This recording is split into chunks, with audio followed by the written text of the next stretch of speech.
De eerste taak van Stalman is om ervoor te zorgen dat het personeel van de basis haar werk goed dwang kan.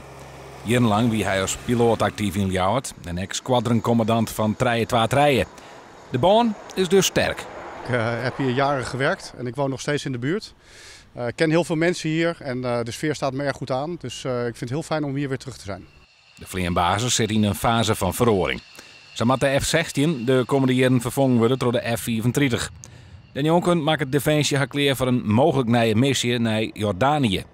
De zal dan weer strijden worden tegen IS in Syrië en Irak. Nou, we hebben de laatste periode gebruikt om de inzetbaarheid van de basis te verhogen en weer te verbeteren naar het gewenste niveau. Daar zijn we goed op weg. En ik weet zeker dat als we zo doorgaan, dat we dan in januari er weer klaar voor zijn. Ja. De militairen van de basis in Volkel zullen als eerste naar het Midden-Eersten reizigen. En alle gedachten volgen de Ljouters dan in de maitijd van 2018.